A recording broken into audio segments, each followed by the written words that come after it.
حضرت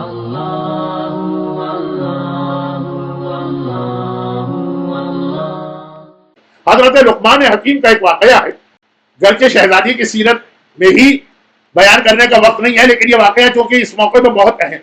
لقمان کسی کے غلام تھے، ہر ایک کو پتا ہے کہ ان کا ایک آقا تھا، یہ اس کے غلام تھے. دنیا میں کچھ پھل ایسے ہوتے ہیں کہ جب وہ میٹھے نکل آئے تو بہت ہی اچھے ہوتے ہیں، اور کڑوے نکل آئے تو انتہائی برا ذائقہ ہوتا ہے. اور اسی طرح پرانا زمانہ ہے، نئے نئے علاقے کے لوگ آتے ہیں، اپنے اپنے علاقے کے پھل لاتے ہیں. لقمان کا آقا ہمیشہ تھوڑا سا، کوئی بھی نیا پھل آئے، موسم کا پھل آئے، باغ میں پھل لگے، پہلے تھوڑا سا لقمان کو چکھاتا. جو ہمارے یہاں گھرانوں میں خواتین کا طریقہ بھی یہی ہوتا، یا ہوتا تھا میرے زمانے میں، کہ کوئی پھل آتا ہے پہلے تھوڑا چکھتی ہیں، پھر کاٹ کے گھر والوں کے سامنے رکھتی ہیں. اور پھل کے علاوہ بھی مختلف چیزیں ہیں، نمک مرچ ذائقہ چکھا جاتا ہے تھوڑا سا. تو لقمان کا آقا کو کھلاتا ہے اچھے پھل. ایک دفعہ کوئی کسی علاقے کا آدمی کوئی نیا پھل لے کر آئے جو بڑا کڑوا ہوتا ہے، دیکھنے میں بڑا اچھا لگتا ہے، جس کے لیے پیغمبر کی ایک حدیث ہے، ایسی عورت سے اپنے آپ کو بچاؤ تو شادی کے موقع تو دیکھنے میں بہت ہی اچھی لگے، اندر سے انتہائی کڑوی.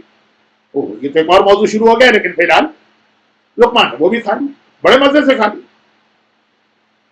اب وہ پوچھتا نہیں تھا، وہ تو چہرے سے پتہ چل جاتا تھا. کڑوا بادام آپ کے منہ میں آ جائے، آپ کے منہ کی کیا کیفیت ہوگی؟ تو بالکل ایسا نارمل جیسے بہترین پھل کھائے جاتے.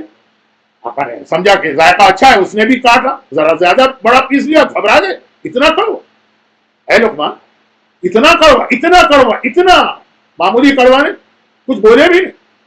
کہا کہ جس ہاتھ سے ہمیشہ میں نے میٹھی چیزیں کھائی، اگر ایک دفعہ کڑوی چیز اس کے ہاتھ سے آ گئی تو کیا مجھے حق ہے کمپلین کرنے کا اور شکایت کرنے کا اور چہرہ بنانے کا؟ اس اللہ نے ہزاروں نعمتیں دی ہیں، مرتبہ اگر امتحان لے لے. اور اب آئیے دنیاوی اعتبار سے بات کرو. اچھا خاصا گھر چل رہا، شوہر اس سے پہلے ساری ضروریات پوری کرتا تھا، آج اگر اس کا جاب چھوٹ گیا ہے، آج اگر وہ بزنس میں پیچھے رہ گیا ہے کیونکہ دنیا کے حالات خراب ہیں، تھوڑا سمے، تھوڑا ٹالرنس. یہ شہزادی کی سیرت ہے.